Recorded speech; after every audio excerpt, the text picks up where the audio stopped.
Radha Madhava Kunja Bihari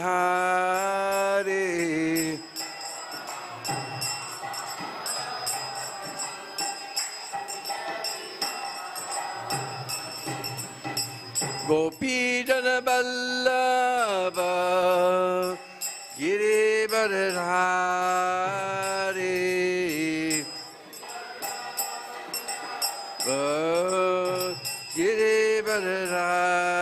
Girivardhari Gopi Jana Vallabha Girivardhari Gopi Jana Vallabha Girivardhari Yashodanandana Brajajanarandana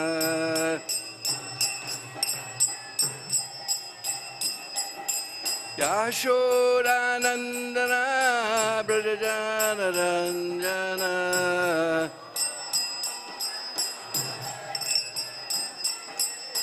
Jamuna Tira Banachari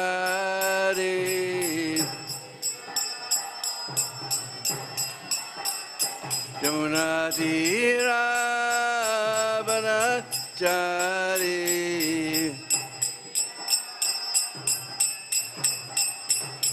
Jaya Radha Madhava Kunja Bihari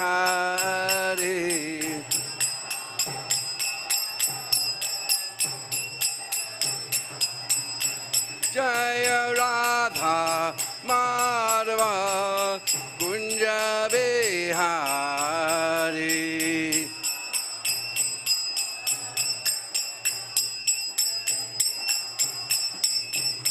Gopi Jana Vallabha Girivardhari Labha Girivardhari Gopi Jana Vallabha Girivardhari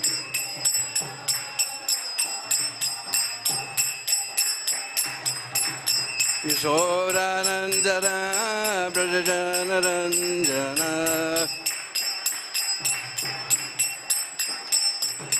Yashodanandana Brajajanarandana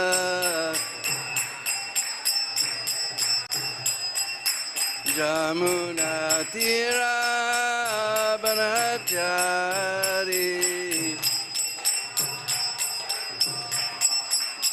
Jamuna Tira Banachari Jaya Radha Madhava Kunja Bihari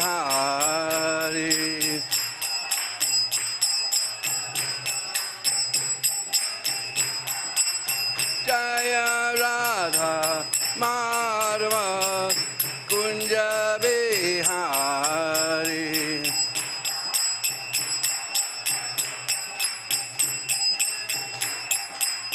Jaya Radha Madhava Kunja Bihari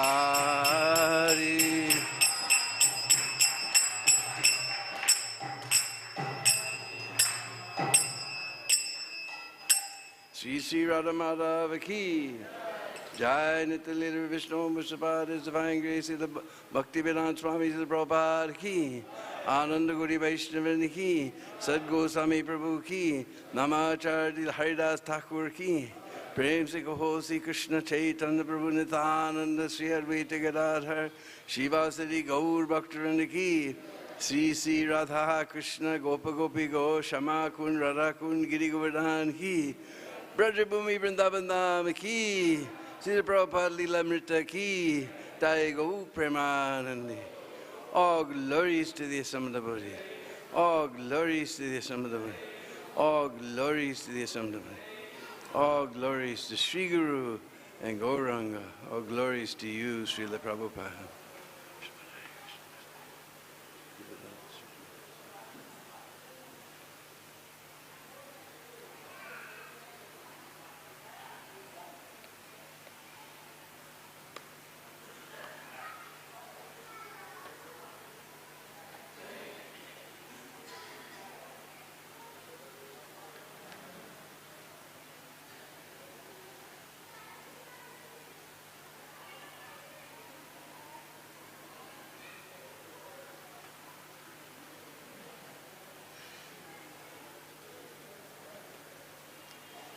So reading from Srila Prabhupada Lilamrit.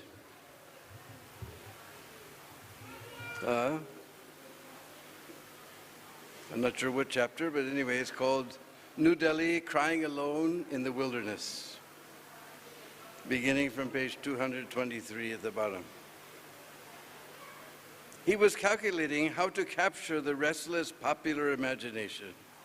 He wanted to present Krishna's teaching in a clear, straightforward way and distribute them widely. He felt that good arguments from authoritative scripture would appeal to sane, impartial, educated people, even though they claimed to be uninterested. He knew that somehow, without abandoning his gravity and his absolute conclusion, he must capture their interests. They were relegating religion to some book of scripture on the shelf that they never read, didn't understand, or couldn't believe. He brought it to them as a newspaper, yet it was as good as the scriptures. No, it wasn't what they expected in a newspaper, but they might read it. From his Back to Godhead. The chanting process of the holy name of Godhead, as conducted by the propaganda of Back to Godhead, is not pleasing to the superficial pleasure hunters describing men and women in indecent literatures in national news, but is the means of relishing the transcendental eternal life. In addition to selling Back to Godhead at tea stalls and delivering copies to donors, Abai also mailed out free copies, both within India and abroad.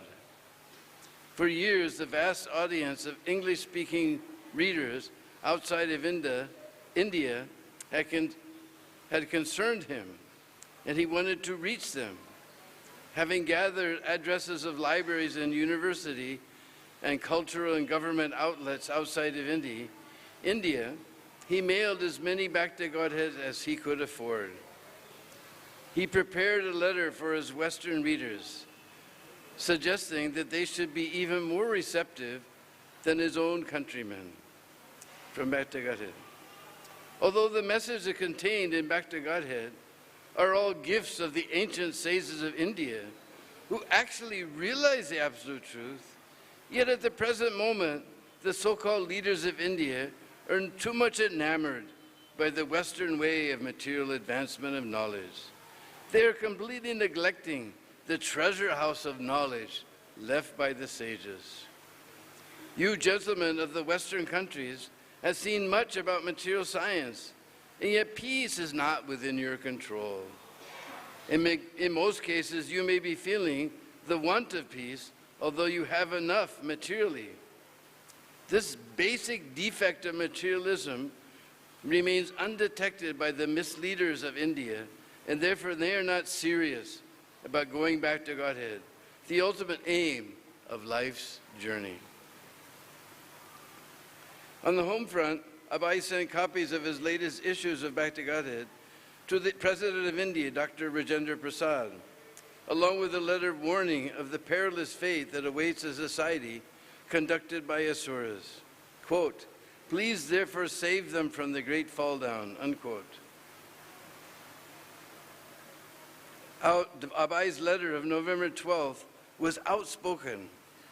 I have got the clue of going back to Godhead just after leaving my present material body. In order to take along with me all my contemporary men and women of the world, I have started my paper, Back to Godhead, as one of the means to the way. Please don't think of me as something wonderful or a madman when I say I shall go back to Godhead after leaving my present material body. It is quite possible for everyone and all of us. Abai requested His Excellency at least to glance over the headlines of the enclosed 12 copies of Back to Godhead and consider granting the editor an interview. There was immense work to be done on behalf of India's spiritual heritage, and there should be a specific ministry of spiritual affairs for this purpose. Quote, I am crying alone in the wilderness at the present moment, unquote, wrote Abai. But His Excellency never replied. In his Back to Godhead, Abai was making propaganda against the atheistic view. In Hope Against Hope, he frankly admitted that 80% of people he met while selling Back to Godhead were atheists. From Back to Godhead. Sometimes we meet gentlemen of up-to-date taste and try to make them interested in the matter of Back to Godhead. They say very frankly, they have not only no interest in such theistic subject, but also they condemn the attempt to bring people in general to the path of Back to Godhead. According to these gentlemen, economic conditions of the Indian people deteriorated on account of their too much faith in God. And the sooner they forget everything about Godhead, it is better for them.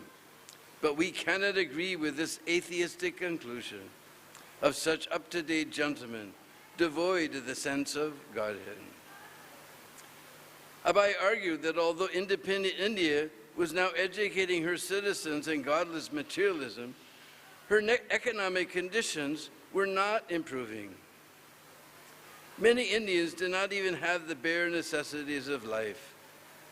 He cited that 120,000 people were unemployed in Delhi, from the magazine.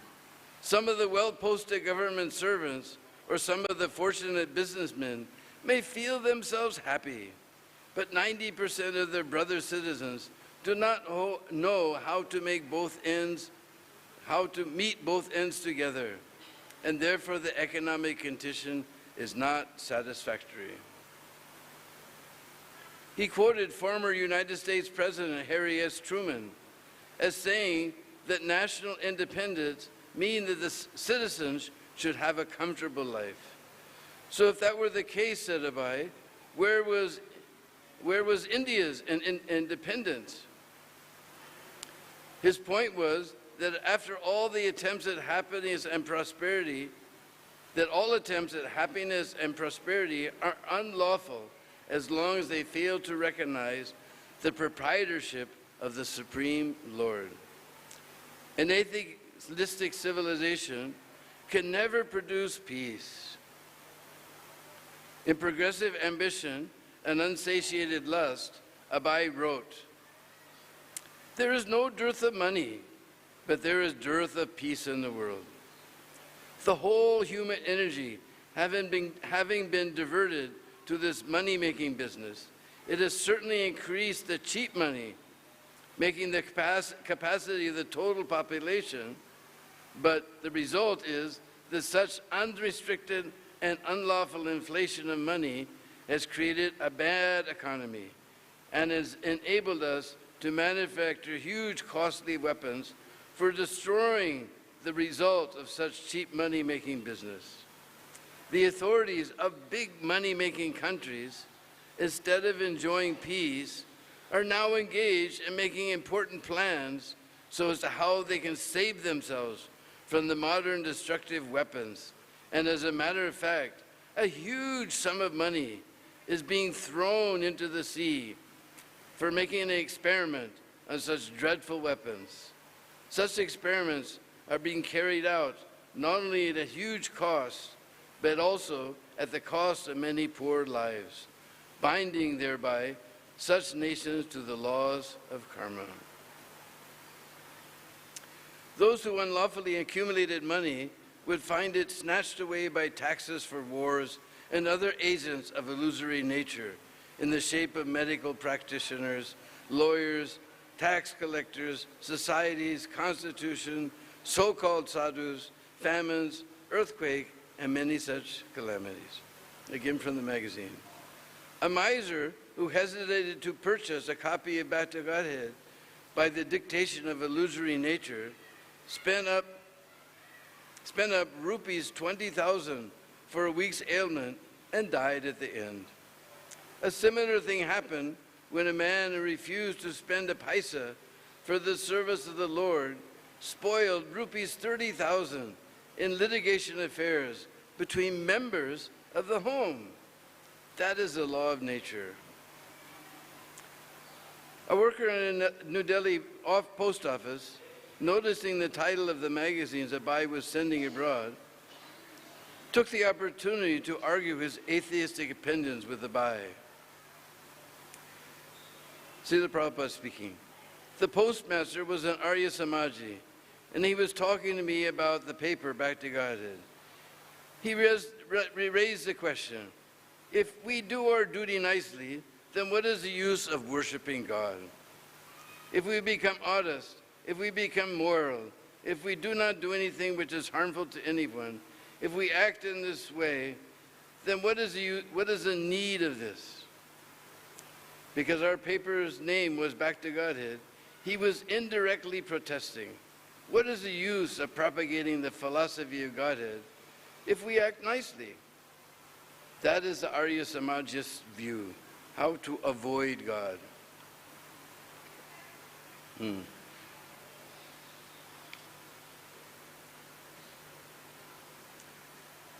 So I replied that if one is not God conscious, he cannot be a moralist, he cannot be truthful, he cannot be honest. This is our point of view.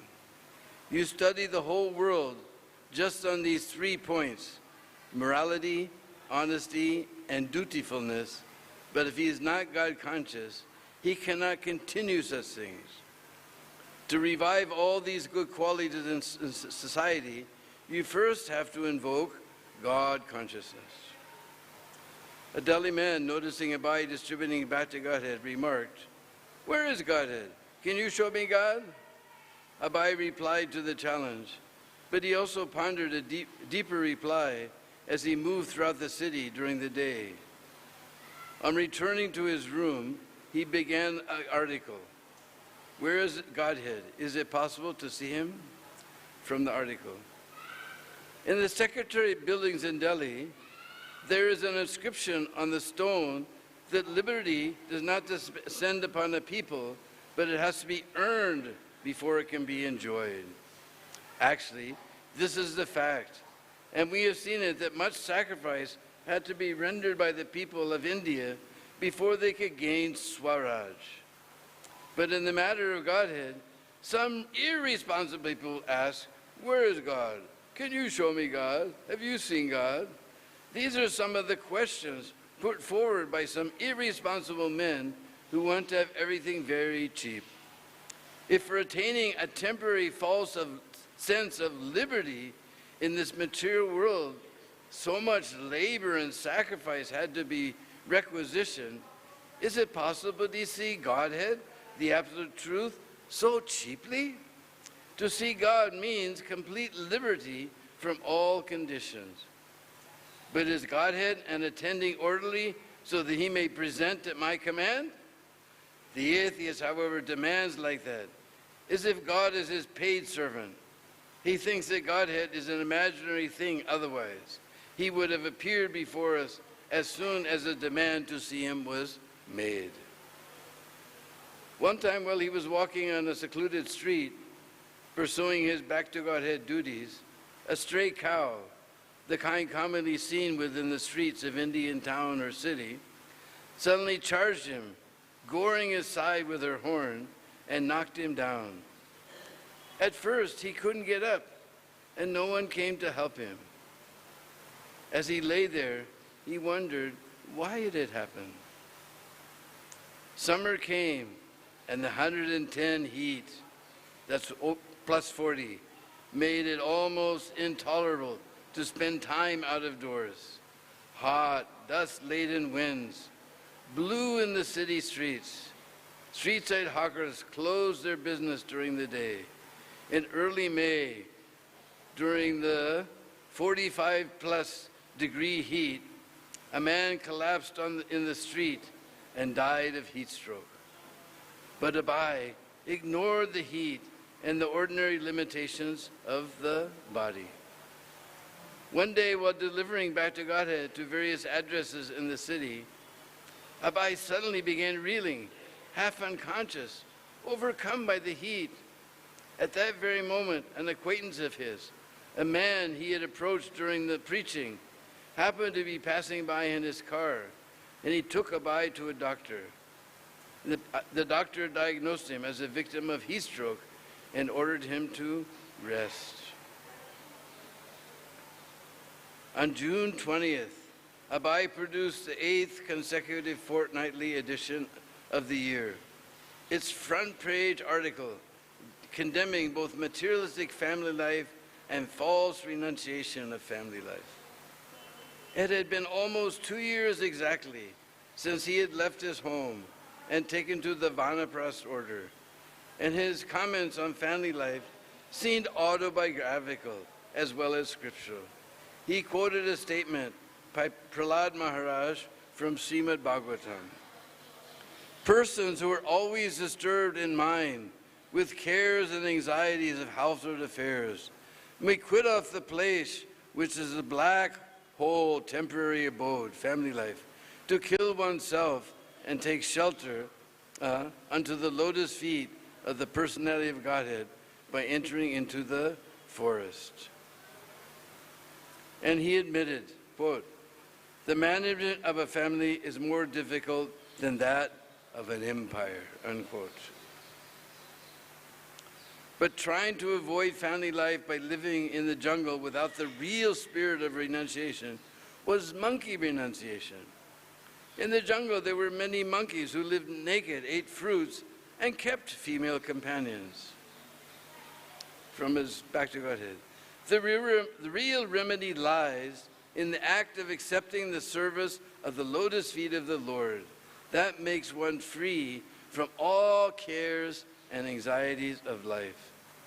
That makes one able to see Godhead always and everywhere.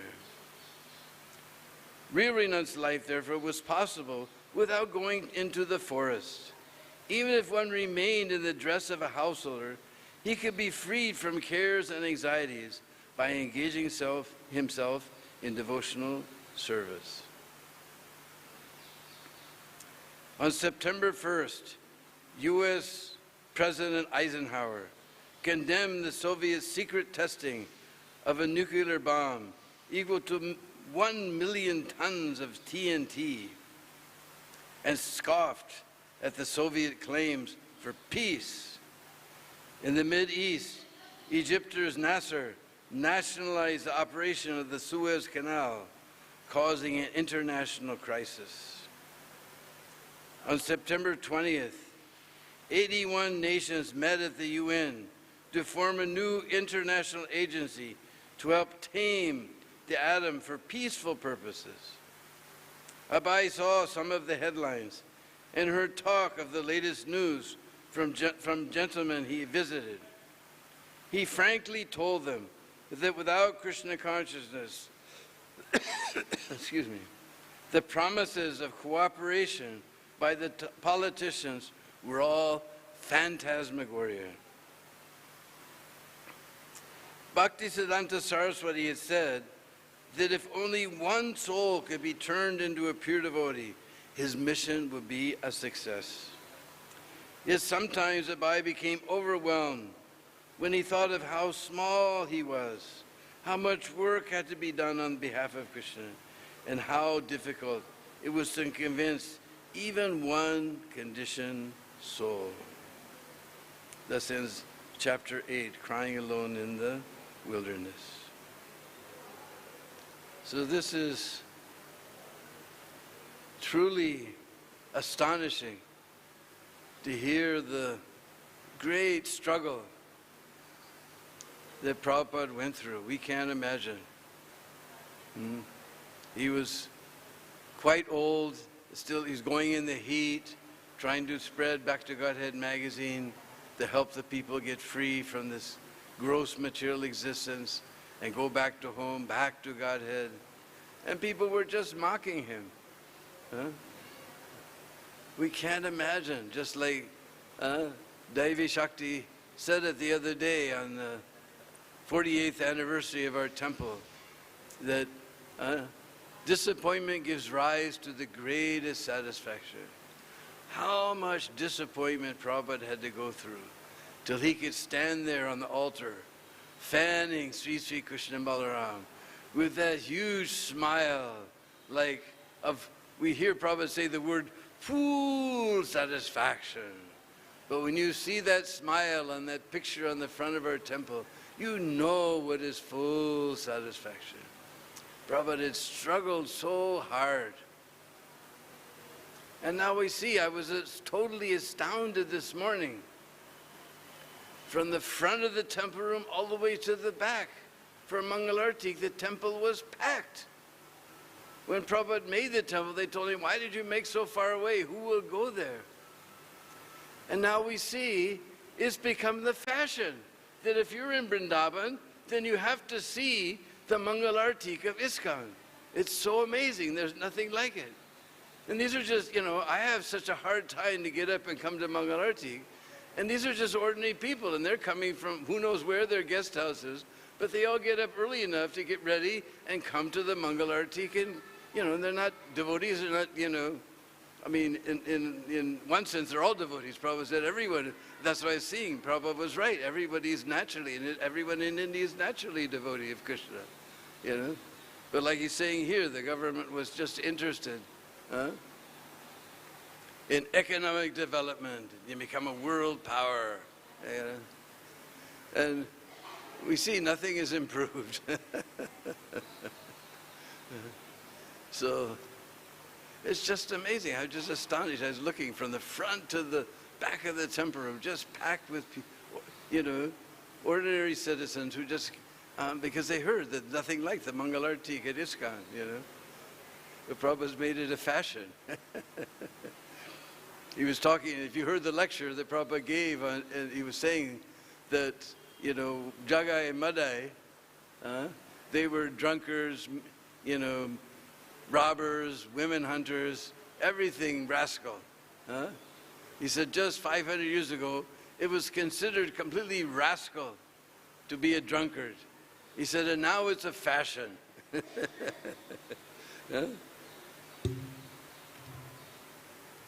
Now it's become a fashion, considered very fashionable to become a drunkard.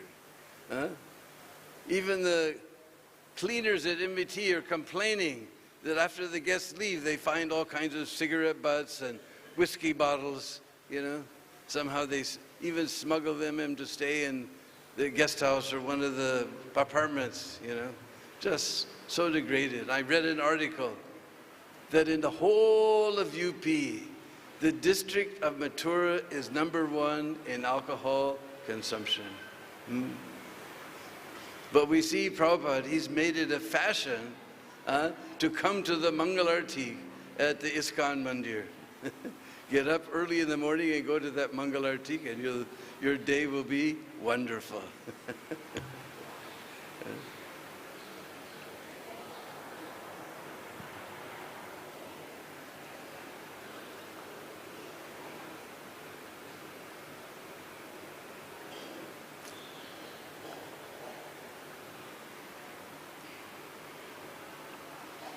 So we'll begin chapter 9, a resident of Vrindavan. Prabhupada speaking. I was sitting alone in Vrindavan, writing my godbrother. I was sitting alone in Vrindavan writing. My godbrother insisted to me, Bhaktivedanta Prabhu, you must do it. Without accepting the renounced order of life, nobody can become a preacher. So he insisted. Not he insisted, practically my spiritual master insisted. He wanted to me to become a preacher, so he forced me through this godbrother. You accept. So unwillingly, I accepted. Just imagine, just before that, Prabhupada had written a letter to the Chaitanya Mutt in Mayapur, asking them if they could help him go to the West and if he could take sannyas. And they wrote back, said, first, you're outside the Mutt, you come and join the Mutt and serve the Mutt, and then maybe, we'll see about, we'll decide where you should go, and about your sannyas, you should come here and align yourself with the Mutt. We can't give to someone who's outside. The Prabhupada was, taken back. He wanted to take sannyas, and they were saying, no, no, you come and live in the mud and do this and do that. And then Bhakti Pragan Keshav Maharaj, just the opposite. He was saying, Abba, you must take sannyas. And then he was saying, no, no. I can hear Prabhupada telling the story in the tape. And he says, horrible. Not Haribol, horrible. Take sannyas, horrible. And just a week before, he was writing to Gaudiya Math, and they were saying no, and he was saying, rrr.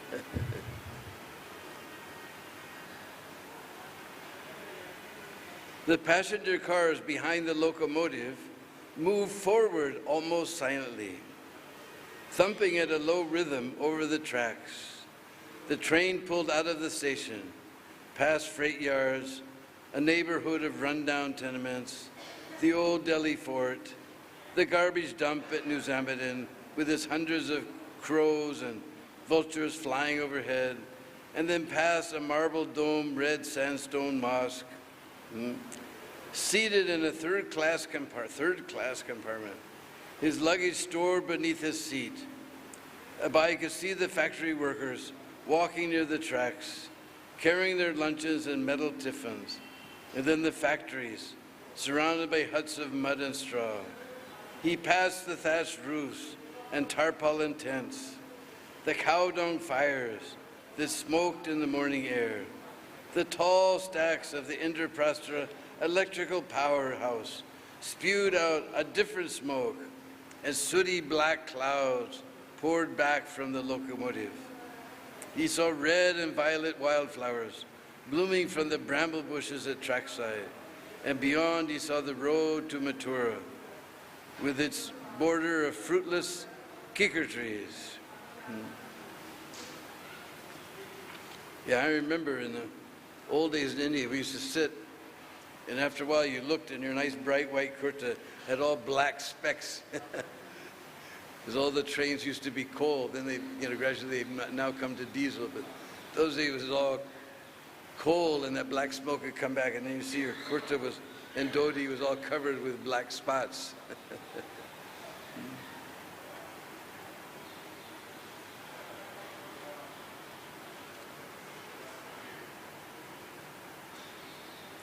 And that electrical powerhouse with this great big stacks, that was iconic. I always remember that. Because sometimes in the old days we took train to Vrindavan. I went to Mathura anyway.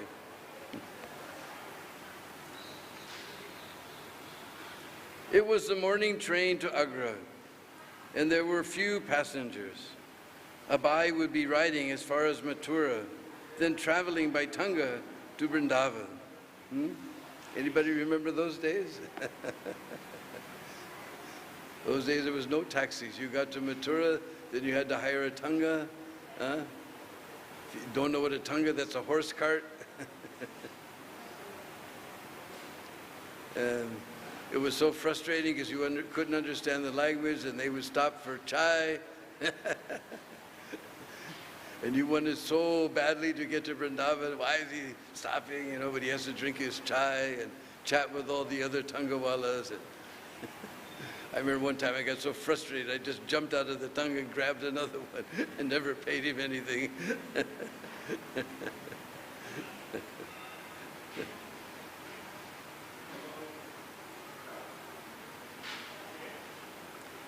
He had ridden widely the Indian Railway, especially in the 1920s, 30s, and 40s, when he had traveled on business in Bengal, Punjab, Uttar Pradesh, Maharashtra, and Andhra Pradesh.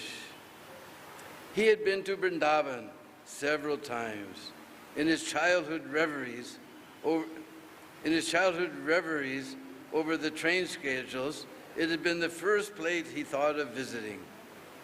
His first visit in 1925 had been a brief pilgrimage while he had been in nearby Agra on business. Then in 1932, Bhaktisiddhanta Saraswati had been in Vrindavan on Prikrama. That had been a memorable visit. I had already heard him speak at Kosi, and Srila Bhaktisiddhanta had marked him. He likes to hear. Then at Radhakund, 3 years later, he had been with his spiritual master again. But he'd never gone like this, to live there. Dressed in a simple white dhoti, his hand in his bead bag, fingering his japa beads, he looked out the window, quietly chanting the holy name.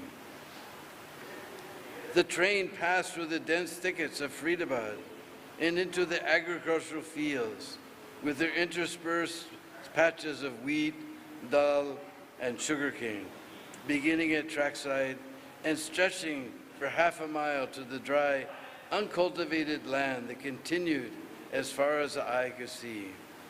The train sped faster. Rural villages drifted past the window. An hour out of Delhi, the land was mostly flat and open and dotted with small villages. Occasionally he would glimpse a striking old temple, but it was the land now barren, with a few palm trees, now cultivated with irrigated fields, under the expanse of blue sky and blazing sun. For a long time, Abai had wanted to take shelter in Vrindavan. Now there was no obstacle. His purpose remained the same. He would write back to Godhead and deliver it to the printer in Delhi fortnightly. As long as he could afford to travel, he would return to Delhi to distribute back to Godhead, but he would live in the shelter of Vrindavan. He had in mind the room at the Vamsi Gopalji temple near Keshigarh, a rooftop room that commanded a view of almost all Vrindavan. And since his 1953 visit from Jhansi, he kept in touch with the temple manager. Has anybody seen Vamsi Gopal? When you, well, at least one person, huh? Nobody else. Nobody's seen Vamsi Gopal temple. My goodness. Oh, you've seen, all right. You go to Radharaman, then you go down to Gokulanand, then you go past Gokulanand, and the road turns like that. But right on that turn, there's some steps, and you go up to those steps, and there's a tiny, small little temple. I was saying tiny, small temple there, with a very pleasing atmosphere. There's always a cow sleeping in the doorway. And they have lots of plants around. It gives a nice, pleasing atmosphere. And it's a Nimbarki temple, for Nimbarka Sampradaya. So they have that tilak, you know, with open leaf like that, and a little bindu. Very beautiful deities, Vamsi Gopal. And Pujari there's always very friendly to us if we come. And, you know, they always let us come and take close darshan. And unfortunately, somebody else is renting those rooms, so, and they get bothered if people come up there, so the Pujari never lets us go up there. But I have been up there in the old days when it was different, you know. And there was a hole in the floor, and there was a rope, and Prabhupada could send a bucket down to the well at ground level. There was a well, and he would pull the water up to the second floor to take his bath. It was a very, very pleasant temple, very nice, right there. Just as you know, you go past Gokulan, and then the road turns like that, but on that turn, that is Vamsi Gopal. Because sometimes if you go all the way down to Gokulanand, then you just continue a little further and take darshan of Vamsi Gopal.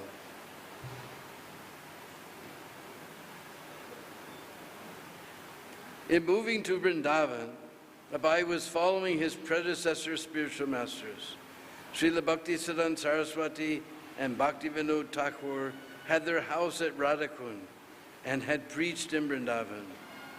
Gaur Kishore Das Babaji, Jagannath Das Babaji, Vishwanath Chakravarti, and Narottam Das Thakur had lived either in Vrindavan or Navadvip, near the birthplace of Lord Chaitanya. Lord Chaitanya and his immediate followers had an especially intimate relationship with Vrindavan. Lord Chaitanya had commissioned Rupa Goswami and Sanatana Goswami to uncover the places of Krishna's pastimes that in Vrindavan, that over the centuries had become almost lost. Rupa and Sanatan had left their prestigious government posts and gone to live in Vrindavan. Dressed in simple loincloths, they lived without fixed residence, staying each night under a different tree. They and Jiva Goswami, Raghunath Das Goswami, Raghunath Bhatt Goswami, and Gopal Bhatta Goswami, known and worshipped as the 6 Goswamis of Vrindavan, had compiled a voluminous literature on Krishna Bhakti. Just imagine, we came here first time in 1974. Oh, we thought it was so austere, you know. But still, there was nice Fogel ashram to stay at, and there's so many temples and everything. But Rupa Goswami and Sanatana came here, there was nothing. Now we're upset if we can't get an AC room. We're upset, you know. But they came here with nothing. They were government ministers. We heard how their wealth, accumulated wealth, filled up a boat. That was gold coins filling a boat. You just imagine at today's price of gold. They were billionaires. And they came and lived so simply in Vrindavan. Just amazing.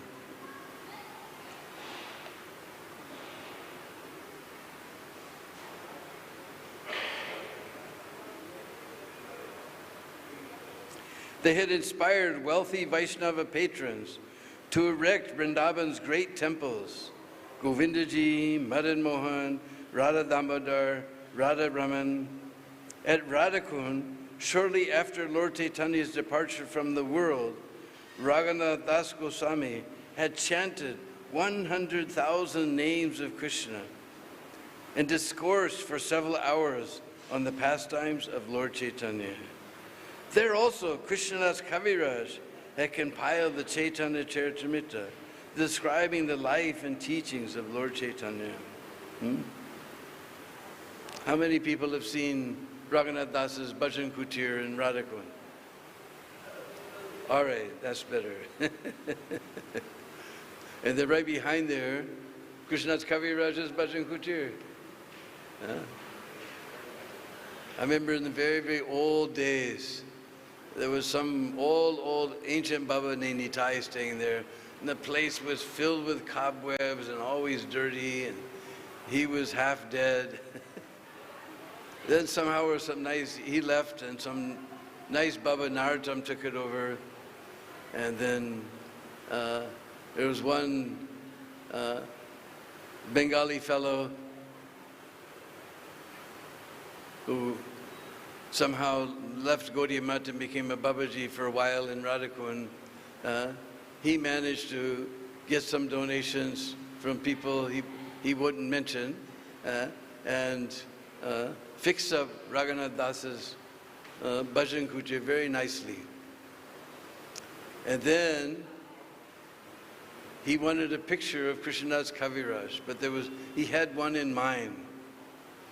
Because there was one Babaji there,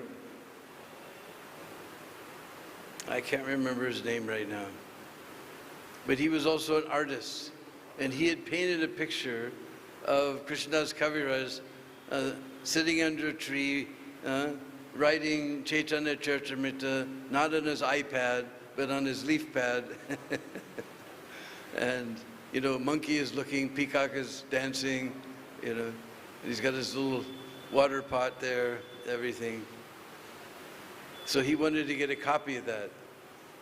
So he knew that ISKCON is always filled with great artists. Now if you go to Radhakund, you see paintings all around. Those were all done by our Russian devotees. All those nice paintings at Radhakund on the walls and everything. So he came, and at that time, there was one disciple of Giriraj Maharaj named Archa Vigraha. She had been a very, very famous artist in South Africa. Oh, she was actually from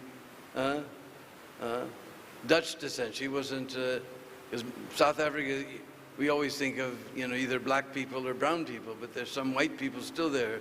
They're from Dutch descent. So she was very famous, but she became a devotee. And then she found out she was sick, so she came here. She built a house in Vrindavan, and just around the corner from here. And so she jumped at the chance. So she made a copy of this painting. Now every artist has got a, you know, if you see you can tell by seeing the painting that this was done by so-and-so. But she has copied it so perfectly. If you see the original and you see the copy, there's no difference whatsoever. She even copied whatever style that Babaji had. She has copied that completely. That's the picture that you see there at Krishnadas Kaviraj's Bhajan Kutir, you know. And now it's always kept very clean and neat and nice. And he's looking for someone to take over. Now he's got quite old. He's looking for someone. If you want to go and stay in Radhakund and take care of Krishnadas Kaviraj Bhajan Kutir, you go there and see Narottam.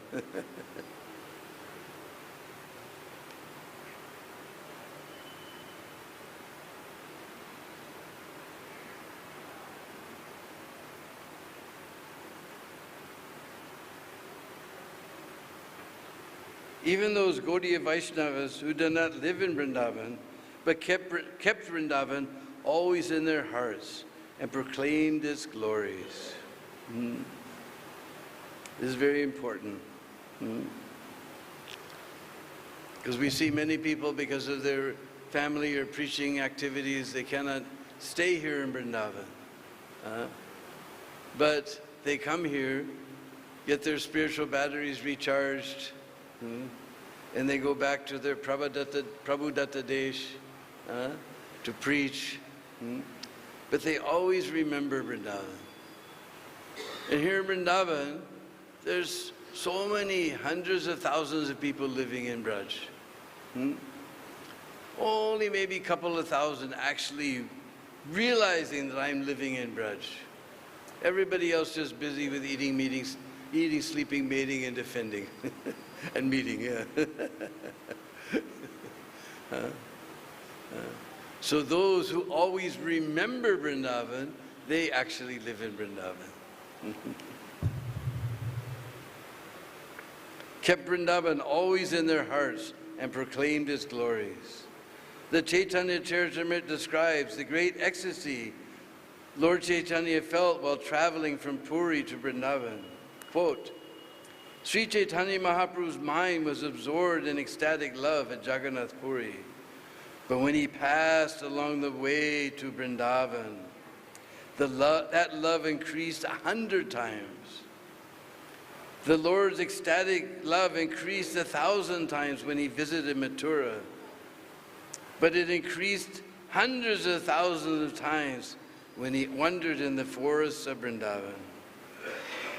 When Sri Chaitanya Mahaprabhu was elsewhere, the very name Vrindavan was sufficient to increase his ecstatic love. Now, when he was actually traveling to the Vrindavan forest, his mind was absorbed in great ecstatic love day and night. He ate and bathed simply out of habit, unquote.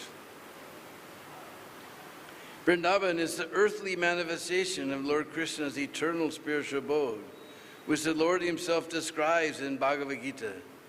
There is another nature which is eternal and is transcendental to this manifest and unmanifested matter.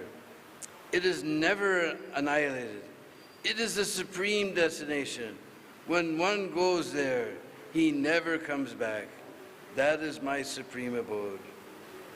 Krishna's activities of eternally bliss and knowledge and his abode, Goloka Vrindavan, are described in many Vedic literatures. I worship Govinda, the primeval Lord, the first progenitor, who is tending the cows, yielding all desires, and abodes built with spiritual gems, where he is surrounded by millions of purpose trees, and always served with great reverence and affection by hundreds and thousands of Lakshmis or Gopis. Although Lord Krishna's abode, Goloka Vrindavan, is far beyond the material world. When Krishna comes to earth, he displays his eternal abode in the Vrindavan of India. That 84 square mile tract in North India is identical with the eternal world in the spiritual sky. So we should always remember where we are. It's not that we flew on American Airways or KLM or Qantas and got to Delhi and we took a taxi and came to Vrindavan. No, you can't take a taxi to Vrindavan or buy a ticket to Vrindavan. Our only ticket to Vrindavan is Srila Prabhupada. As I remember one time, in the very old days, so Prabhupada would sometimes do prikrama around Krishna Balaram temple. So Prabhupada was circumambulating and Vishal was there. He always liked to offer some sort of praise or something. So he was just shouting, Sri Vrindavan Dham Ki Jai, Sri Vrindavan Dham Ki Jai. So Prabhupada stopped. He planted his cane on the floor and he looked at Vishal. He said, so, you like this place? Oh, Prabhupada, it's wonderful. And then Prabhupada, with a flick of his wrist, he said, then take it. It's yours. So that is the power of the pure devotee. Just by a flick of his wrist. We're only here by Srila Prabhupada's mercy. By that flick of the wrist. I remember when I first went to Mayapur for the festival, sometimes some Bengali gentlemen were there. They were obviously life members or something.